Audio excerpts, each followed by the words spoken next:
Does not matter. It can happen to anyone. So we have to accept that, number one.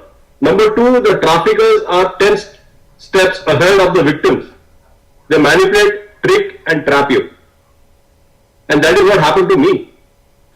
And today I want to be the voice for the voiceless. Most of the time, no victim or survivor wants to come out and talk. Out of 10, 9 do not want to, I would say out of 10, all 10 do not want to come out and talk. Maybe one would struggle and come out and share. Reason number one, JK, it's a struggle. It's a shame. It's a struggle. And once you come out and share that you are a survivor in the community, believe me, your growth is stopped. You are victimized, stigmatized. Oh, he is a survivor or she is a survivor or a victim of sex trafficking or labor trafficking. That means he or she has no talent, no aspiration, no dream, no passion. And that is the reality. One is accepting the reality. Number two is doing a talk show or talking a talk show in an NGO or in a government dignitary on human trafficking. But are we practically encouraging, empowering, educating and enlightening the survivors to thrive? Every survivor should thrive. I fought, I struggled, but I overcame all the obstacles into opportunities. And today, that's why I share my own living example about my entire family. It is my wife Nancy, my two sons Bradley and Rohan and myself. And when you have a family, JK and friends, your kids suffer more than the victim. Every victim is a mother or a father. Every victim has got a husband or a wife. And every victim has got kids.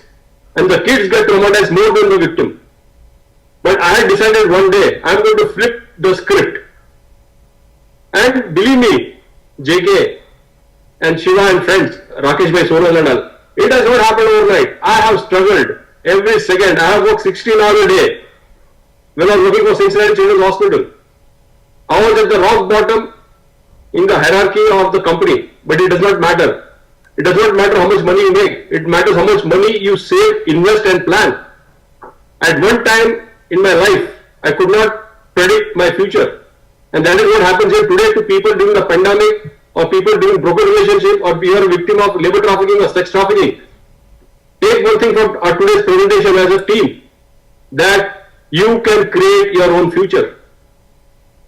I created my own future. I kept my mouth shut, but I started working. Action speaks louder than words. Today my older son, I'm very proud to say, Bradley D'Souza, he is working for Tesla for the last 7 years. And here he has climbed the ladder, not once, multiple times. Today, he is out of the country on a project of Tesla. God's blessing, you will see a survivor's son, Rohan D'Souza, playing the Wimbledon in the US Open this year. And this will happen. Because it is not just because I am saying it. Because he is putting in a lot of effort, there is sacrifice, there is dedication, there is determination.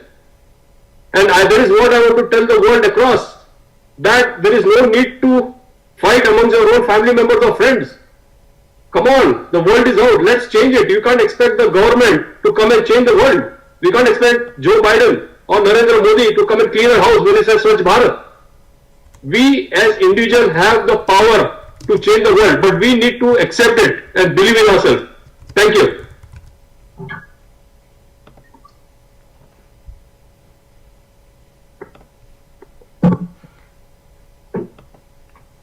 Harold, you are always passionate and I can't match with you. But before we jump into the next question, and I would like to share that story as well, what Harold was referring to. It was a heartbreaking story, the Gujarati family that froze to death in search of the American dream.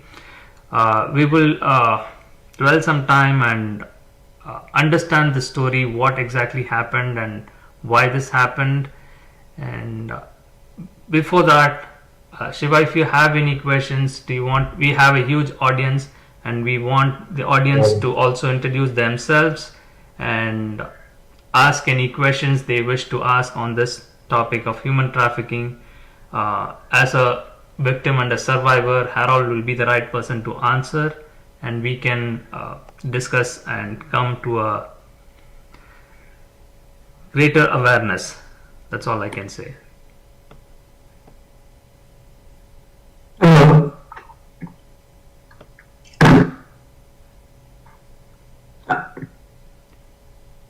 Yes, Hriday Rawal, is that you trying Yes, to? Yes. I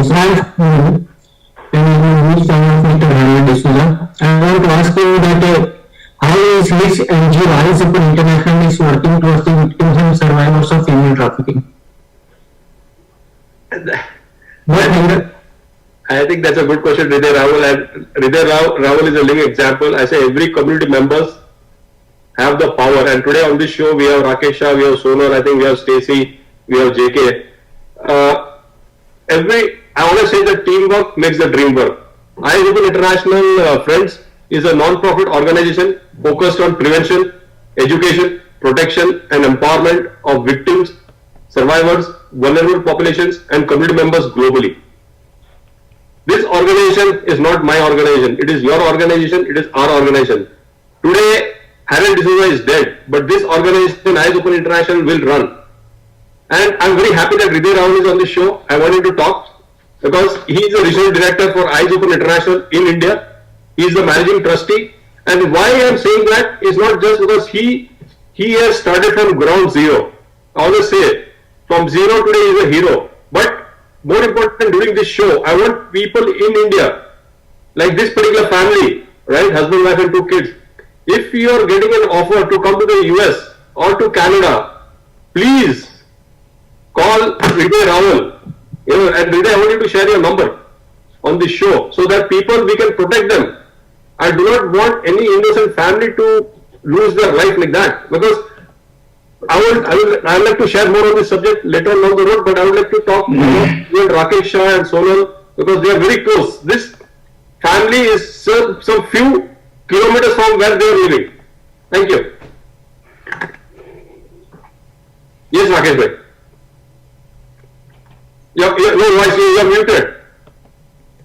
His family, Mr. Jagdish Bhai Patel and his wife Vaishali Patel and 11 years young daughter Bihangi and 3 years young son Dharvik who passed away on 19th of this last month, 19th of December. And they were informed on 27th January this month. And so they have decided not to bring their dead bodies to India, and the funeral and all things will be done in USA. So in India, everyone wants their dead body to be with them, and they according to this holiness and all that, they want to do funeral in their village. Am I right? Yes. So we don't want any, as Harold said, you contact Brother Rawal because see, these agents are charging fantastic money, and they in Gujarati newspaper they have mentioned yesterday's Gujarati newspaper that they don't take case unless someone refers them. So we have to stop this. Can you elaborate on that? Can you elaborate on that, Rakesh? By refers means, what do you mean by refers? See, I speak in Gujarati.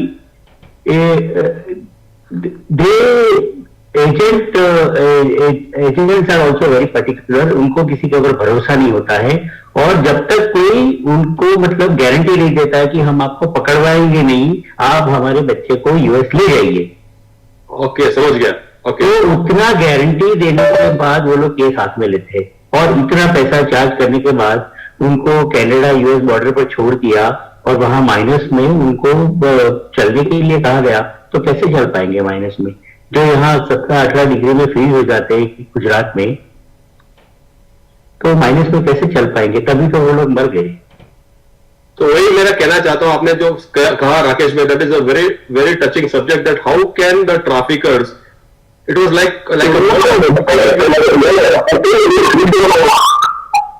Hello. Yes.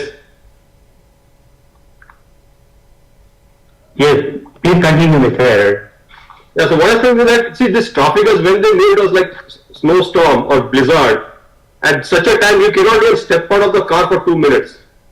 And you have to understand that's one. Number two, these families from India, you are not habituated to this winter. Here, during this snowstorm here in US right now, I struggle going out. So they should have not entertained or allowed them to go venture at that moment. And that is why I am trying to create awareness, and we want you to raise your voice back in India, Rakesh Bhai, Hriday, Sonal and all our delegates, is that to educate our family and friends that it's not worth doing that. Yeah, continue Rakesh Bhai. Yes, and they have to pay money in installments. This is what they have written in this newspaper. So, and then their કબૂલાત કરનાર વ્યક્તિને સમગ્ર trip પતે પછી એજન્ટને રોકડ પૈસા ચૂકવવાના હોય છે. આ કબૂલાત કોઈ પણ સંજોગોમાં કરી ન શકે ને જો એમ થાય તો તેના પરિવારની ઇજ્જતનું સમાજમાં ધોવાણ થાય. So once they decided to go to America, so then it is a question of credit. अगर बच्चा नहीं पहुंचता है यूएसए तो इनकी इज्जत चली जाती.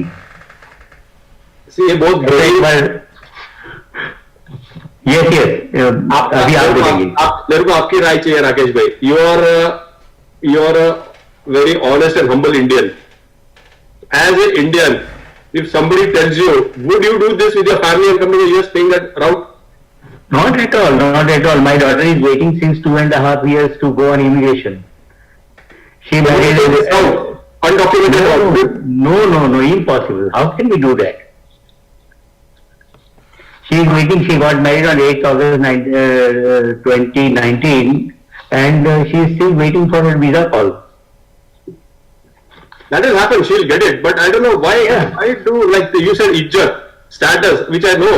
That is so wrong. Just coming to the US does not mean that your life will change. You go to work. You know it's a struggle. Yes. Here the heading is the $या પેનનું વર્ગણ આજે પણ છે. So they are more interested in dollar country. Come what may, we have to reach to America.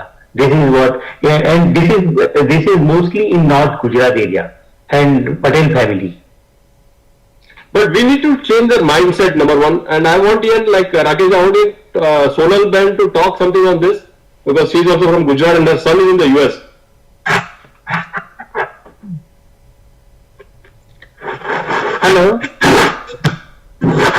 Hello. Yeah, we can hear you. So when your camera is off, we can't see you. We can hear you. That's fine if you don't. I would like to say that people can come, but not just when they have enough money from in India. Why do they want to come? First question I would like to ask them like that. And it's not dollar. You can, if you have much, you can go legally. You can go on visitor visa. That awareness should be created. I like that, Sonal, what you said. You know, I was also thinking when this family had got 65 lakhs, they would have come on a B2 visa, like legally on a visit visa, see how it is in the US, and then decide whether they want to shift or no. Yeah. Visitors visa they can get easily. So they can visit, come and stay there for some time with their relatives or somewhere else, and then they can decide. And that's good. And the second route, I always think, Sonal, is that you can always send your kids on an F1 student visa. If you have that amount of money, you can transfer that money legally in investing on your kids. What inspired you to send your son to the US for studies? And now you sent your daughter last year. Yeah. Actually, all they say that studies are there at a higher rate. Price is more, but with that the level of studies is more in US. And in India, there is corruption in each and every field. So my son decided that I want to go to US for further studies. I said him that would you like to settle over there? He said if I'll be okay, then I'll get settled. If I'm not okay, I'll come back. I said okay, fine, you can go. For studies, I don't say no. So you encourage the family members to send their kids on an F1 visa from India to the US? Yeah, sure. And would you recommend or would you say that anyone to take the road that his family took, paying 65 lakhs to enter undocumented through Canada or Mexico? No, never. Thank you. We really appreciate your answer. I think Stacy Simon is on the line, and we would like to hear from your viewpoint, Stacy. I am here. American lady. Hello, Mr. Harold. How are you? Fine, thank you. So we want to hear from you, Stacy. Like, what's your opinion as an American about this immigrants, American dream for the immigrants? My opinion is that, this country was founded on freedom, and that we have very open arms and people that want to, of course, take the legal route to come here and achieve the same principle of freedom for their family, for their future, for their education, for their wealth or success, their profession, for their religious freedoms. And, we feel that, as an American, I think that everyone should have these rights. And in America, while our country was founded on these rights, we have a lot of work to do to look at the America being number one leader in human trafficking. We are going right against the grain of what our forefathers set on, which is freedom for everyone, and that means every civilian who lives in the U.S. So, do I think that America is the dream escape for everyone? I don't.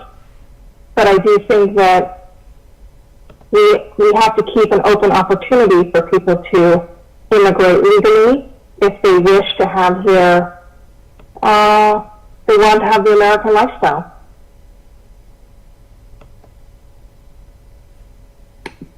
Thank you for your feedback, Stacey, and we really appreciate your passion on human rights. So thank you very much. And your voice matters to us. So anyway, JK, I hand it over to you, and I want other delegates who are on the show would like to say something, can always join in and ask questions. Thank you.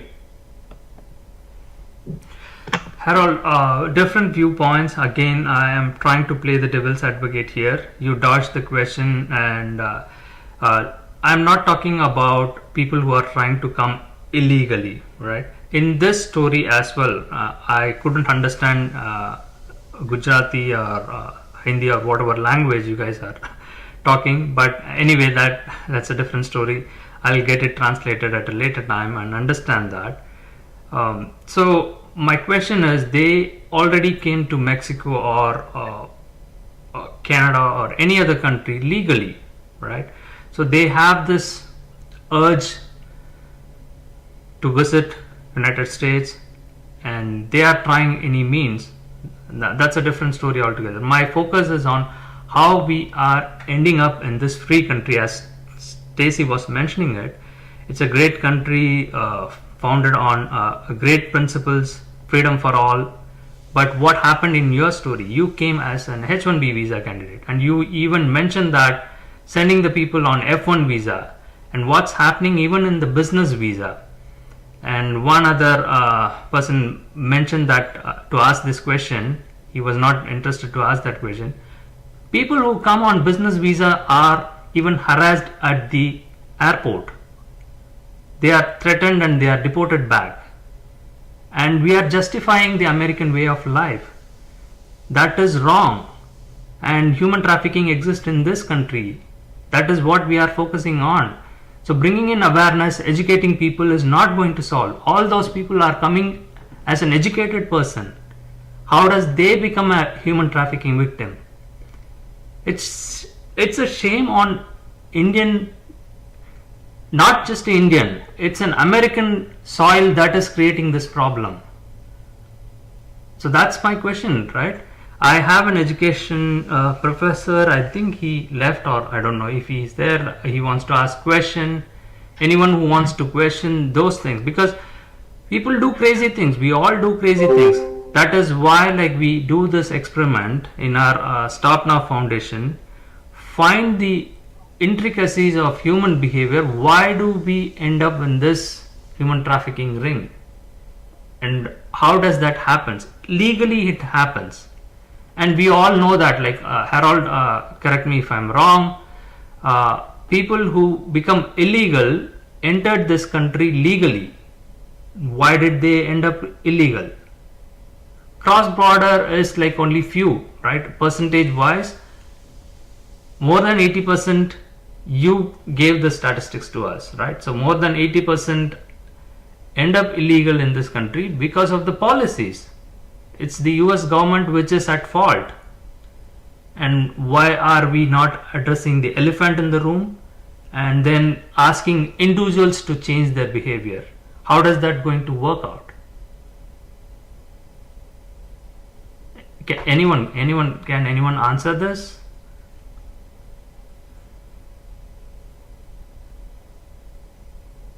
Yeah, Rakesh, anybody, I want you all to jump in. Anybody is there on the show, and then maybe later I'll I think you are the right person to answer this question. No, I'm just, JK, I'm talking from the personal point of view. Out of say 10, 1% of the victims are who entered legally. Like me, who came on H1B visa, who came on the B1, B2 visa, who came on F1 visa, or the C1D visa.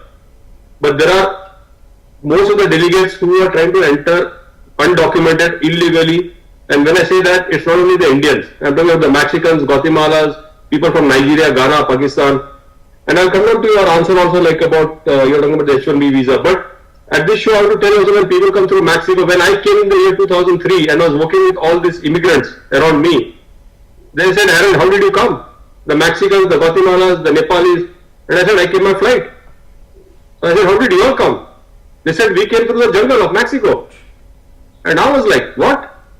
And that is how I started understanding and learning. So I have crawled, not walked, crawled in this movement of activists on human trafficking. With that, I know so many people, they said they ate grass and leaves when they ran out of food. They drank urine when they ran out of water. And when they came in a group, all got dispersed. They saw skeletons in the jungle, and only 1 or 2 made it to the border. And that is what I'm trying to say, JK, is that there are different tiers of human trafficking. What one you said is right. You come on H1B visa, you come on F1, you come on a C1D, you come on a B1, B2. But like in medical field, when you say that you're in a trauma bed, that you got cancer and you're on the 4th stage and you're diagnosed at that time, you need to focus on that particular patient first. You cannot say, okay, there's somebody in the waiting triage or in the urgent care who's got fever. So that's okay, he can wait, but this patient cannot wait. And that is what I'm trying to address the issue, JK, on this show, is that, yes, H1B visa is there, even about the immigration laws, about the US department, but there are so many cases to be addressed immediately where we can save lives. Like this particular family, there are so many families who have disappeared, have vanished. Not only Indians, yet of different countries. So that needs to be addressed. But I'll come back to your point, JK. You're talking about H1B visa. Today, America has been, I think they have earned or created a niche in the world that it is one of the most powerful countries. And whatever you say, the dollars, and that has been mesmerized or been attracted by the people all across the world.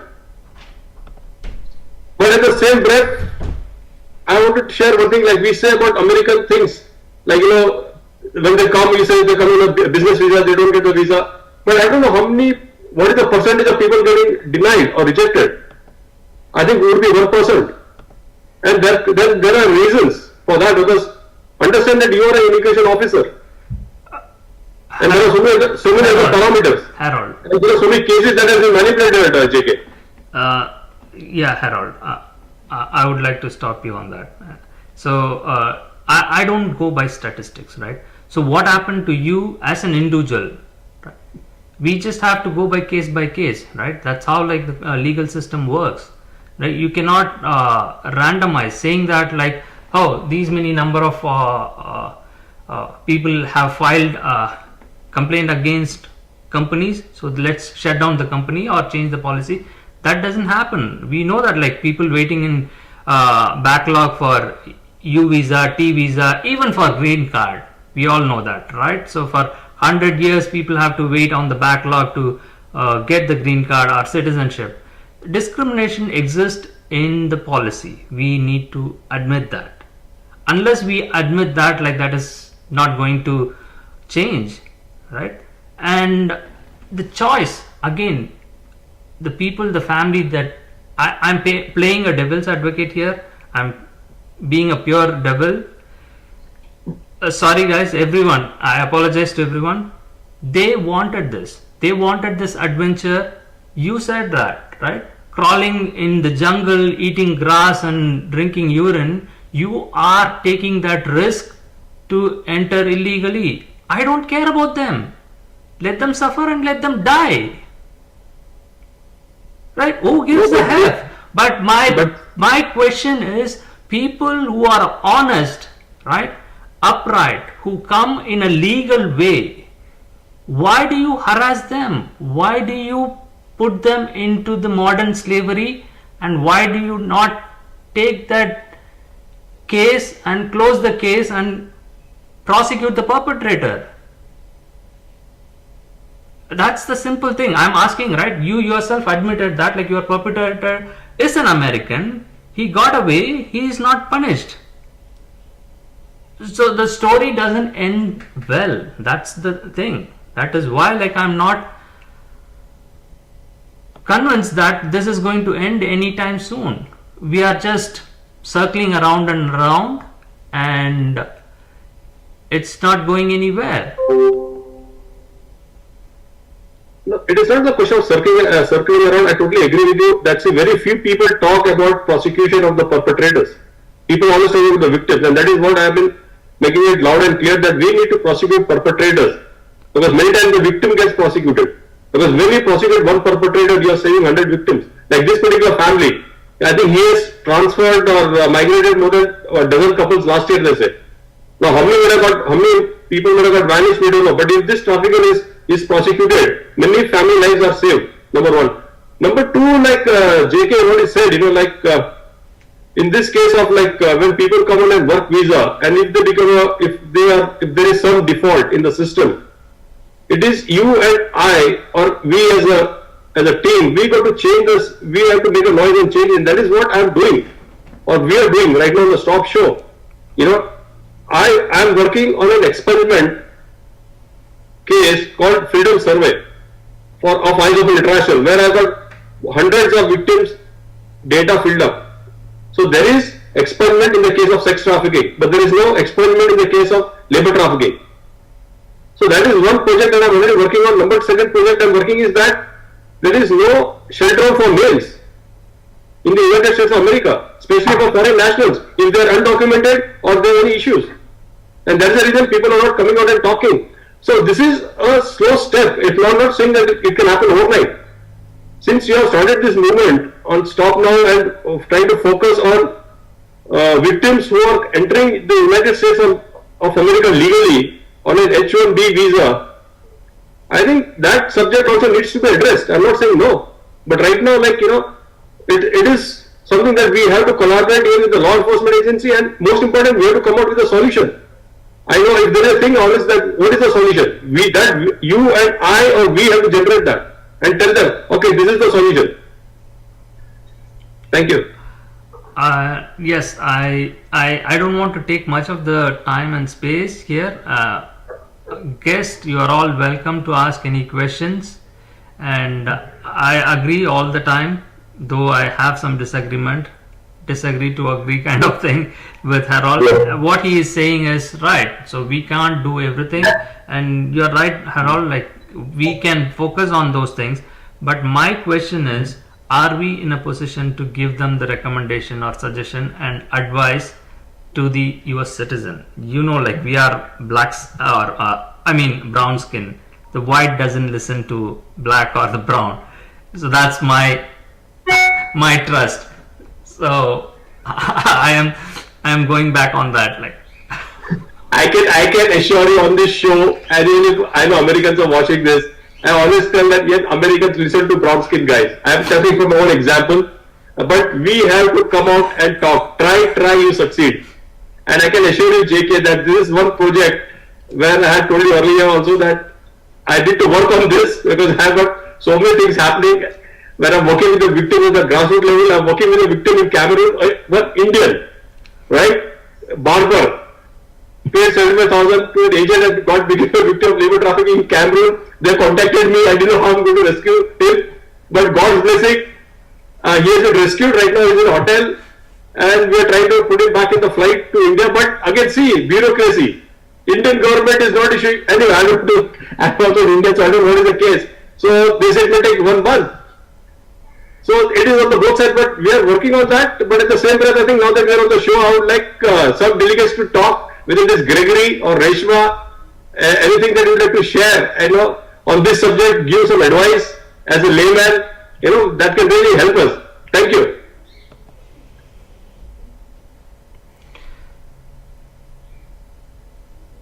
Gregory, you would like to say something? and he's on phone, I believe, and it's a shy audience, but they are listening. Hopefully, I think so. Rakesh bhai, anything you would like to add? You're on mute. Well, I will do a roll call. I'll say something. Enemy should join him. Huh? Am I coming through? Yes.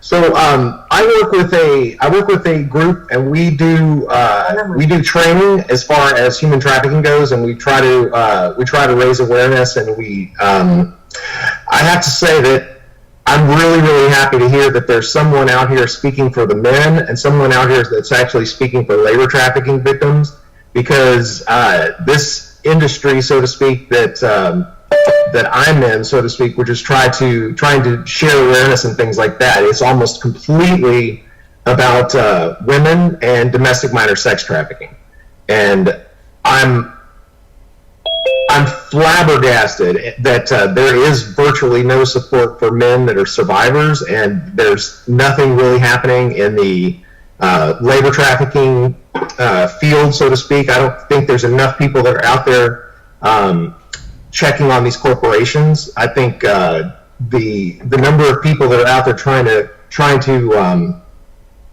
take advantage of labor victims is absolutely huge. Nothing is really happening to the corporations that are taking advantage of it, much less the smaller individuals. And your question about how we're going to do something about this, the only answer is that we have to start educating people. Trying to raise awareness of this, of trafficking in general, is incredibly difficult. I've been trying for years to get into high schools and middle schools to try to just have any conversation whatsoever, and it's very, very difficult because it's not a required class. So like they've made drug awareness a required class, suicide awareness a required class, but labor trafficking or sex trafficking is not required by law. So I think part of what we have to do is we have to work on making it part of the law as far as training goes for kids.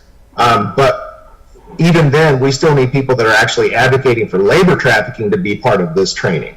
So I'm pretty frustrated that you're not getting the attention. I say you, but I mean anybody that's having this problem. Specifically because what you're describing is a legal situation. You come in legal and you're doing things correctly, and when things go wrong, there doesn't seem to be even any awareness. This is a real problem. So I think we've got to try to get Americans to recognize that this is happening. That's the beginning of it, and I'm really glad you're here doing that. And I'm going to do what I can to try to advocate for you and for others in your situation. So I'm here to talk and listen. Thank you very much. I really appreciate your kind words and empowering words. Can I know your good name, sir? Yeah, it's Billy Kane or Billy Joe Kane. Yeah, thank you very much. Bold, brilliant Billy. Like, this is a lot. When it comes from an American and you are running a non-profit and do human trafficking one course at a time. And I think, is that yours? Yeah, the PBJ Learning is not a nonprofit. I have a nonprofit. It's called Radical Empathy, and I have I created a virtual reality simulation that puts you in the shoes of a young girl, so you can learn about the psychological aspects of grooming. And it's something that I really, really, really wanted to do to try to get kids to understand this. My kids were being groomed by a guy that was a sex predator that I had known forever. Obviously didn't know he was a sex predator, and I didn't even really know what grooming was. So I wanted to create something that would wake people up. I've been in the interactive game industry forever. But after COVID happened, I realized that I'm not going to be walking around putting VR headsets on people, so I partnered up with a professor out of Chicago named David Deeds, who actually was the one that told me that you were doing this live talk. And we created an online course called Human Trafficking Essentials. And the idea is that we are giving it away so that people can actually get educated. And it's not your standard online course. It's a fully interactive, instructional video with animations. It has practice activities and lessons and things like that. And we consciously spent half of the course talking about labor trafficking. Most of the things that you see that are out there are almost always about little blonde-haired American girls that are stolen out of Target parking lots, that have got people scared about that. But the reality of this is it's a horrendous sociological problem. It's a huge problem with our society. We have people that don't even understand it or believe it. Our media programs you to think that it's a bunch of people that are rushing the border to come over and take our jobs, when really most of I believe the number is 80% of the people that are actually being trafficked in America are United States citizens and here legally. So there's just so many misunderstandings that somebody's got to get out there and make a difference. And so that's what David and I have decided we're going to dedicate our lives to. But that's very nice, Billy. I really appreciate that. And here I think JK, we are taking one step closer to our mission that Billy is supporting about this labor trafficking, and would appreciate that he can partner with Stop Now or with Eyes Open International on our mission to combat labor trafficking, not only of people who are entering undocumented or guiding them in, people who are entering legally on an H-1B visa. So I really appreciate your time and support, Billy. Oh yeah, you bet. Yeah, Rakesh, you were saying something? No, I was just saying you're welcome.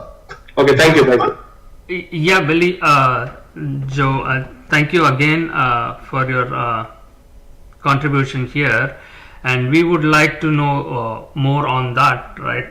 As you said, educating and bringing awareness and going through the interactive session. I myself, right, being a master student graduate like 10-15 years before, I'm sharing the story on an F1 visa, and then trying to stay here, get a job. It's so hard. It's not that easy. And as you said, like, there are billion-dollar, million-dollar companies, consulting companies which trap these people because you are desperate. You have no other option. You are already in debt. You have to pay the fees that you borrowed from the banks. So for that, you have to listen to these organizations which trap you into this labor trafficking ring, asking you to fake your profile, get jobs in whatever way they tell you to, and do all sort of illegal things to stay on the non-immigrant visa. It's not a immigrant visa. For H-1B itself has to be abolished. That's why, like, we are supporting and running a campaign in our just for the Herald story. He came on an H-1B visa as a manager, and he worked in a restaurant for 18 months. Why did he choose to do that? he might regret that for his entire life, but that's how he ended up as a victim. And the same thing happens, all the billion-dollar companies, even if we make a complaint to them, Department of Labor, Department of Justice, they don't do nothing. They just ask us to be prepared to be deported. So that's why people don't come and complain. Why should I complain? I should side with the criminals and I'll be protected. At least they give me a place to stay, eat, and they give me money. I'm fine with that.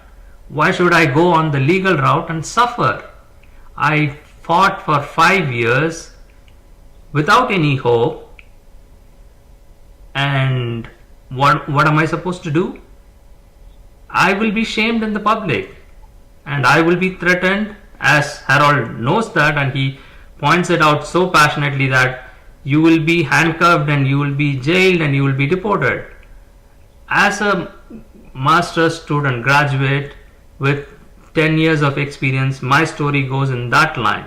So where does that freedom lies? So my question is, even educating people and bringing in awareness is not going to solve the problem, because I know the risk and I have gone through that. So what do we have to do in that? Like, so I'm still struggling. That's why, like, this foundation, we are experimenting it, and we are welcoming everyone to join and see our experiment that we are conducting on billion-dollar companies and how this trafficking ring still operates. Thousands and thousands of people sitting in India as a recruiter, they are committing the crime.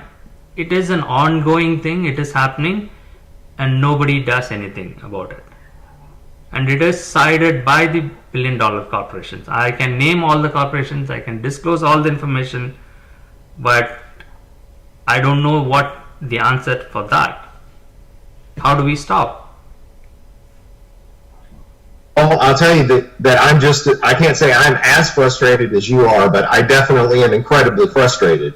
I speak about this constantly to my friends and anyone that will still listen to me, trying to point out that, you know, this has to do with money. You know, that's all it boils down to, is people want more money, and they are taking advantage of other people because money. And so when it comes to giant corporations, I can't tell you why it is that these people aren't going to jail. I mean, these people are criminals. The organization is criminal. All the money that they make off of somebody else's back, literally, that's criminal money. How do we do something about that in a country that loves money and loves litigation?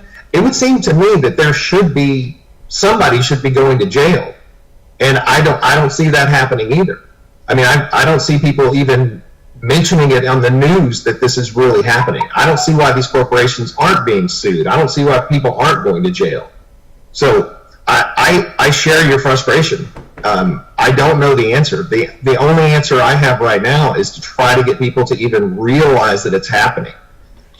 When I stand in a room and people want to talk about, they're like, oh, tell me more about, you know, what you do. I'm like, going, okay, well, you're probably not going to like this, because I'm not going to talk about just a bunch of little girls that are being, you know, raped constantly. I'm actually going to talk about the fact that the clothing that you're wearing right now was actually made by slaves.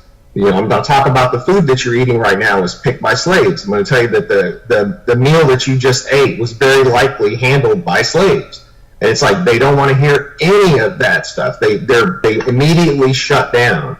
People have they have the I'm not exactly sure the right term, but it's like cognitive dissonance, where they just don't want to hear it. And then I'm like, look, man, if you can just do a tiny thing every day, or maybe every week, like buy 1 cup of free trade coffee. My partner Dave could tell you exactly how much that would affect. He's like, you know, you change your behavior a little bit every day. But even then, it's like, you know, yeah, it'll make a little difference, but we're not making systemic change, you know, on the scale of the entire country of America. I mean, there's work to be done. Like you, I don't know the exact answer. I'm just doing the part that I know that I can do. But I have those questions. And I'll say one more thing before I jump off my soapbox. That I'm involved in a number of coalitions here in Texas. I'm in one in Houston, Fort Worth, Austin, Central Texas, And I have heard one person in those places that was like with the labor department and actually trying to make a difference when it came to labor. And I know the people that are doing these things, they do this out of love, they do this out of work, they're heroic because they're trying to make a difference. But when it comes to talking about labor trafficking, almost nothing ever gets brought up. And when I go to conferences, I've only had a couple of people that I've met were male victims, and they said the same thing that Mr. Harold did, which is like, there's no services, there's nothing. I mean, there's hardly any beds in America for anybody, but there's zero for men. And it's talk about a culture, freak out. It's like nobody wants to talk about this happening to boys or men. Period. They just don't want to hear it. Anyway, like I said, I'm doing what I can. I don't have the answers, but I know what the problems are. People don't want to hear it. Yes, Billy, you rightly pointed it out, right? So it's a network of criminals, right? I mean, the lobbying, yes, the corporate, yes, these are lawyers, criminal organizations. Even the lawyers, the law firms, attorneys are ganged up on this. We are so surprised in our foundation. We are trying to bring in an attorney to our show and ask him these difficult questions. They all say that like, oh, we don't want like to go against H1B, because the reason is I have clients, I have companies. It's a easy money for me, like just filing the paperwork and getting thousands of dollars from the employers. Why would I support the employee, right? If they feel that like they are getting trapped, they should leave the country, go to Canada or do another master's. These are not solutions. So they are ganging up. So it's like when the legal system itself is against you, you don't have justice. Why to fight it out? So that's why like people are keeping quiet. So I don't think it's that easy for us to talk about it and just bringing in awareness. Everybody knows this. Obviously, right?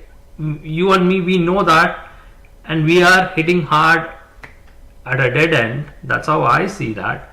But obviously Harold and some of us like are still positive. Okay, let's think positive. Let's hope that like in future we will make some impact. And I would like other guests or audience to ask questions. If you guys are okay with that, please feel free to jump in, ask question. Rakesh, Partho, Barney, Reshma, Sonal, Dharan, please go ahead.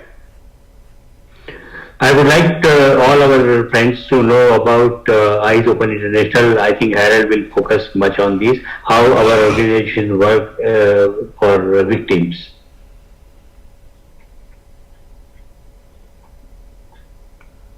Yeah, so I think Rakesh Sonal is a strong ambassador. But Rakesh, I wanted to share, since you are in India, what you are doing as a layman and creating awareness on human labor trafficking in India itself. That is very important. That is what we want to hear from you. In India, we went with your last visit, and last year also you visited in India, and we had so many sessions.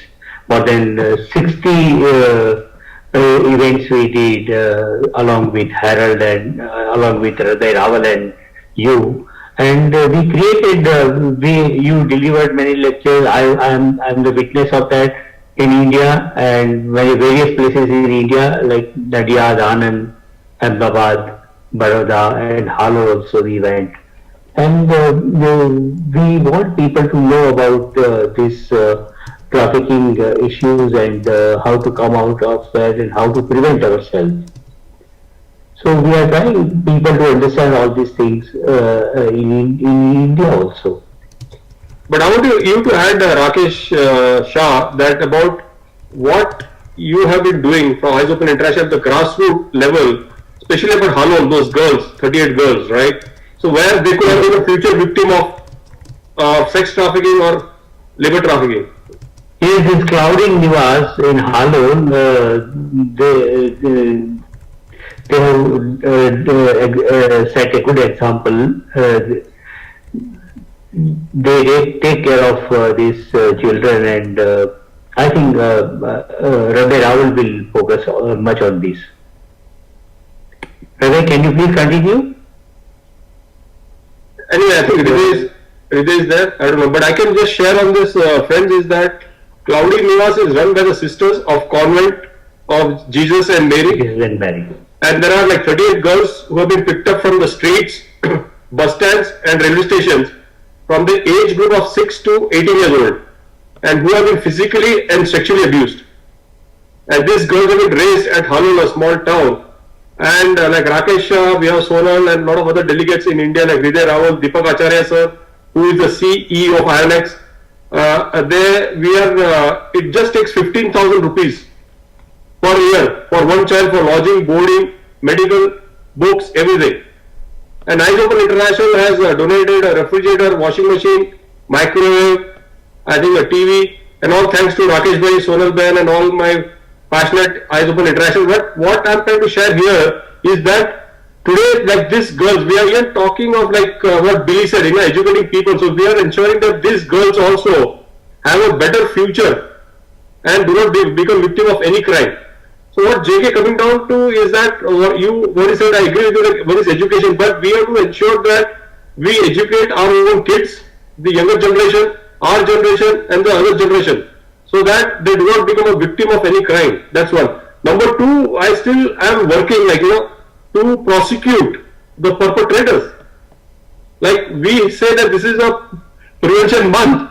I was talking with some government officials. We have to declare 1 month as a prosecution month for the perpetrators of human trafficking. Thank you.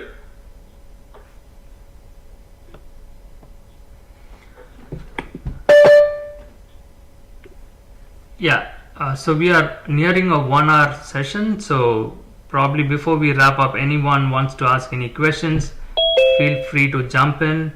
And also we welcome everyone to support Eyes Open International, and if you are willing to join us, subscribe and please like our YouTube channel. You all know, like, you can access our website as well. Anyway, I just have to end on one note here, friends, is that if you or you suspect anyone is a victim of labor trafficking or sex trafficking in the United States of America, please dial 1-888-373-7888, and when you call this number, you are not going to get into any trouble, but that particular victim might be rescued and might get freedom. And I would invite Stacy to share some words of wisdom on labor trafficking. If any victim comes to you, or in case of labor trafficking, that could be a foreign national, maybe a brown skinned guy, what would you do, or what are you doing? Thank you. This is Stacy speaking. Did you call my name, sir? You said Yes. for me to speak. Okay. Yes. So from my position, the Church of Scientology sponsors Youth for Human Rights and United for Human Rights. These are our educational programs, nonprofit 501c3 that educates youth and adults on the 30 universal human rights, which is meant to be universal human rights and are not with today's grand reality on human trafficking.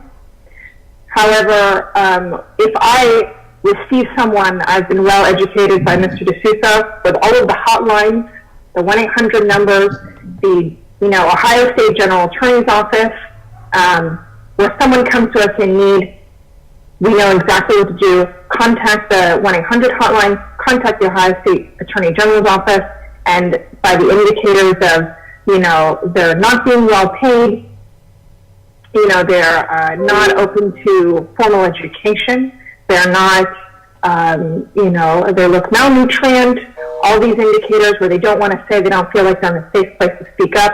We know the hot tip lines, and we know how to use them. Thank you, Stacy. I don't know if Partho or some other delegates who are on this show would like to share something. We would really appreciate that. Or maybe Shiva has not spoken anything. Yeah, he has been quiet, like he got trouble. My my view is totally somewhere out from your thoughts, because if you want to stop something, for educating people, I don't think educating people will change their mind, and this is the world is consuming world, and I need an iPhone, I need a Tesla, I need a coat which are around the earth, so I need money for that. So whatever way, I need money, and I do crime. That's it. If I get all the things on first, like iPhone, I need first. If iPhone release 11 or 13 release, all the people are even in America, even white people, they stand on a queue and they purchase it. That's the consuming world. The need money. I need all the things need to consume it. So by educating somebody, it won't stop. Educating people, like all the organization, like Stop Now or whatever organization, they make money by making people educated. They say like we educate and we earn money. It won't stop. Nothing can stop on society. If people need to have a plan, if we need to stop, all bloody people will go on to Himalaya or sit silent, and we don't have any wish or we don't need to do anything. That will stop human trafficking or let it happen. But other than we can't stop it, nothing can stop. But I think Shiva, what you saying is right, but that's not going to stop Billy and me or JK and yourself. We are going to try to raise our voice, and I'm going to do that. But I'm not going to keep quiet just because things will not change. But eventually, I know things have changed. I can say that with my own personal experience. No, I'm sorry. I think India or any Asian country, people more than 200 years, they're trying to get it inside America or any other Western countries, because Western countries have invented more digital things like consuming things. So all the Asian countries, all Eastern countries need their like enjoy and other things. They need to come to Western countries and they need to consume all the product which all the white people consume. Let's not divert that, right? I know that, right? People have the right to have that desire, right? They want to consume, they want to explore different culture. Even many people, right, even said students who come here on H1B or F1, they say that oh, I wanted to visit for one day, that's it, I want to go back, I want to experience that. There is nothing wrong in that, right? So if they are crazy and they want, the world has been evolving in that way, right? I'm not judging anyone. We are fine with, even with the perpetrators, they are doing these things. The story, Harold asked me to broaden, to lighten the tone, right? An Indian man who disguised himself as an 81-year-old to sneak aboard the flight to the US, right? So why would they do those crazy stuff? We cannot understand those human behavior, but we are trying to focus on why people who are successful, billion-dollar companies, can take part in curbing this human trafficking. They just don't care. That is the problem here. That is why we are trying to bring in awareness, saying that okay, this is happening. As a society, we have to evolve and be more civilized, and we have systems in place, but those things are not properly implemented. That is why our question is, if the law enforcement agencies are going to support us, they are going to take stronger actions. Just like the border protection, their job is to ensure that people are not entering illegally, and they have to do it. They have to have sensitive training, and that's why some non-profits. One thing, like you see, people entering illegally. But even illegally, you know the story. Even legally, you travel to US, if they don't want to do it, like they will send that. That's the thing. Yeah, yes, Shiva, that is what we are trying to address here, Yes, right? sir. So each one has their own story, and we are trying to bring in that story. And the officers who are at the duty, they have been told to do their job, and they are doing it for the right or the wrong reason, right? A simple example is I was traveling within the United States in Texas, and I was driving through El Paso, and I was not crossing the border, and I'm not coming from Mexico, but I was still surprised like why there was a border patrol inside the city limits, and they were checking each cars, and the minute the officer saw me in the car in the driving seat, when he stopped, he questioned me like, are you a US citizen? So what kind of question? I got offended, right?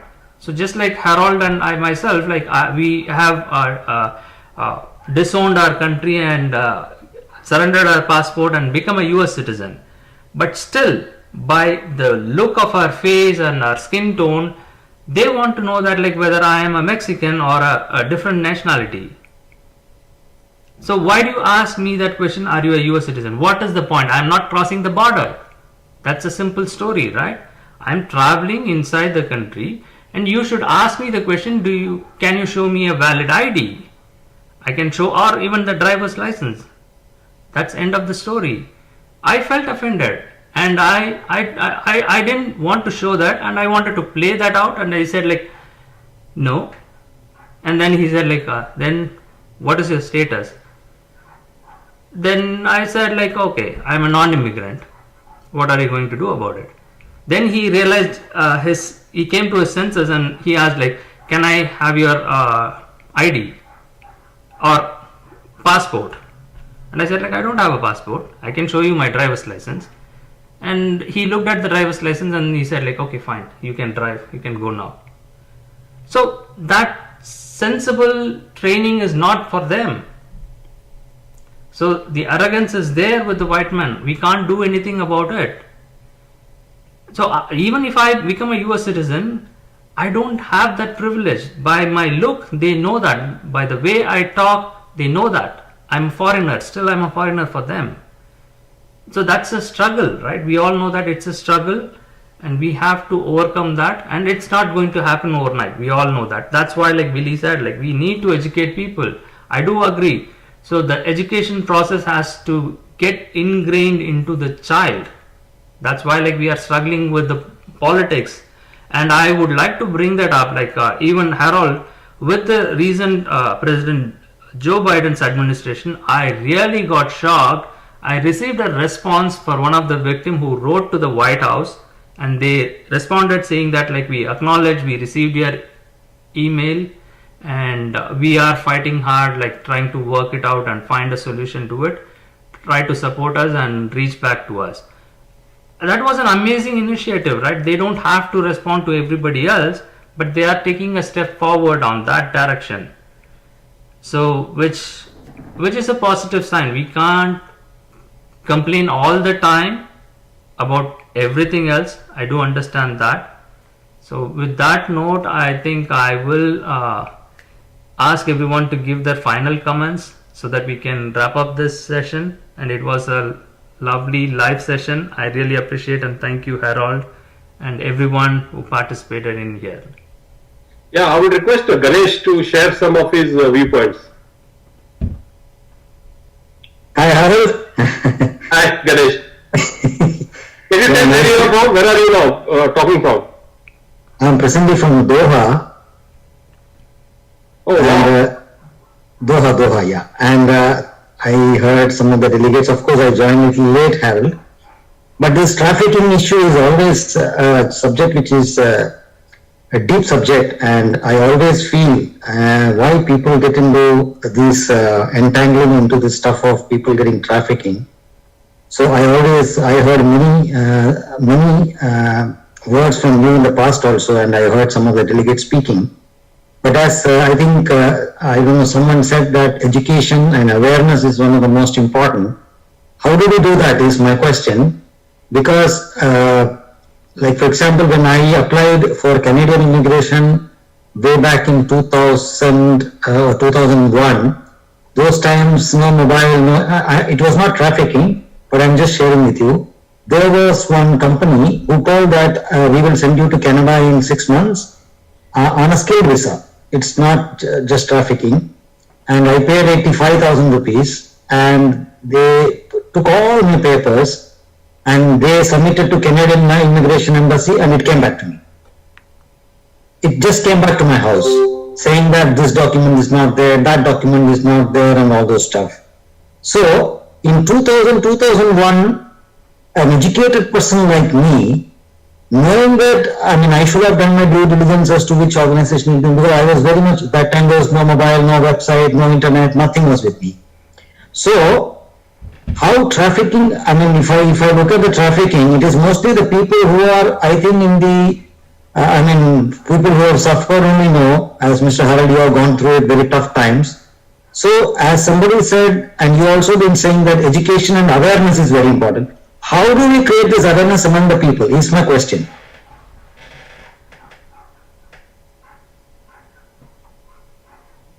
Harold, do you want to take that question? Or we can pass it on to Billy Joe? I was about to say that to Billy. Because you are an educator. No, I would request Billy and then I was like. Okay, so, man, there's so much to say about all this. So my kids went to American school, obviously, not obviously, but they went to school, and we talked about trafficking quite a bit while they were in school. And I was hoping that they would be able to tell me that they learned something in their books, but honestly, most everything that we were able to find in those books was completely like whitewashed. There was very little in there about slavery in general. You can look around and you can see that, America doesn't even like to talk about slavery in its past. They don't want to think about it in its current. They don't talk about it on television much at all. So the general public's understanding of slavery is poor at best. So there's a huge amount of work that has to be done for us to change this. So I don't know how much of you guys, how much y'all know about this, but apparently 20 years ago was when people actually started recognizing that trafficking was a problem. They finally got people to start talking about it. So we always called it slavery, but even then it wasn't talked about very much. So we've got maybe a 20-year experience right now with it actually being taught. My partner Dave has done an analysis of dozens and dozens of criminal justice textbooks. And he says, and his final analysis is essentially nothing is being taught inside of the criminal justice system, which it's not true across the board because there are wonderful courses on it, but they spend more time teaching somebody how to do a traffic stop than to stop trafficking. It is embarrassing how little is actually being taught in our criminal justice system. And so one of my problems, or one of the things that has really come to me, is that if we're not teaching the police, and we're not teaching this in higher education, when people get out of higher ed and they decide they want to go teach, they don't want to teach it because they feel uncomfortable about it. And I've spoken to lots and lots of middle school and high school teachers, and they say they're afraid to teach a trafficking course or anything about trafficking because they don't know enough about it. So it's like we have this huge problem, which is like we can't teach anybody anything because they don't know enough about it, and they're scared to teach it. They're scared to teach about it because they don't know enough about it. So it's a self-perpetuating problem. And if the media is not going to get on television and tell you that slavery is real and it's happening right here, if you have corporations that are covering it up and not getting in trouble, it's like it self-perpetuates.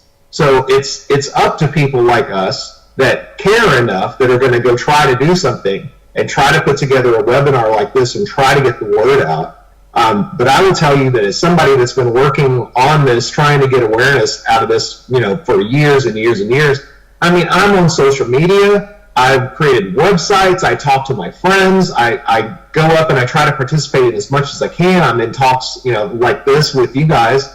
I participate in webinars and all these different coalitions, and it just doesn't feel like I'm making a difference. Well, I mean, I am, but it doesn't feel like I'm making a real significant dent. So I'm trying, but what I'm finding is people don't want to hear about it, and they're not taught about it, so it just perpetuates this problem. And I'm telling you, when I tell you that people don't want to hear about it, people don't want to hear about it. But if I wear an anti-trafficking shirt in public, people will find me and they will tell me stories. My sister is being trafficked right now. My uncle is being trafficked. I was trafficked. I mean, I've spoken to women that will come up. They'll come up and they say, my daughter is currently being trafficked in Florida. My cousin is being trafficked in this place, and they're like, and they can't do anything about it. So it's happening. It's real, and the people that need to be taught is the general population, who are not. They don't even. I don't know if I want to say if they're programmed against it almost, if you will. They don't want to hear it. It's a very, very difficult topic, and when you explain to them that they're already participating in it, they don't want to hear it. So this is a lot of work. It's going to take a lot of people just trying to get them to acknowledge that slavery is real, much less what to do about it. But I mean, it's a fight that's got to happen, and it's going to take people like us working on this thing constantly. So I don't know if that just sounds too depressing, but I mean, that's what we've got to do. We have to do this. But Billy, what I said is right, that this we have to do it constantly, and that is what I think Stop Now is doing, that is what Eyes Open International is doing. And answering your question, Ganesh, is that you are already a part of this education system, you are already a part of Eyes Open International, you are a part of Stop Now. And Ganesh, what we are trying to ensure and what you are trying to do, you give the example of your applying for a job at Canada, but today your son is studying in the United States of America. And we want to ensure that your son is safe, secured and successful. And he knows all the red flags of human trafficking, what JK was also talking about, H-1B visa fraud. So that will help your son also, that he picks up the right job in the United States of America. And I know that on this show we have Partho, it looks like a student. And I want Partho to join and share something about his personal viewpoints. Thank you. Thanks, Harold. Thanks, Billy.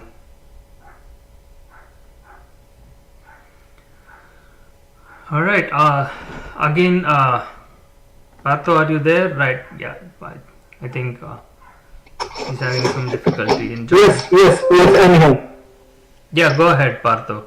How was your journey with Stop Now? And you have been doing some experiment. If you want to share anything or answer the question that Harold asked you. I think he is having some difficulty in the connection.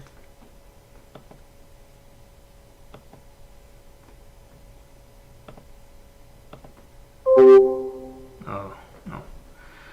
Alright, so anyone else before we have a final call and wrap up this week episode of bringing awareness to human trafficking?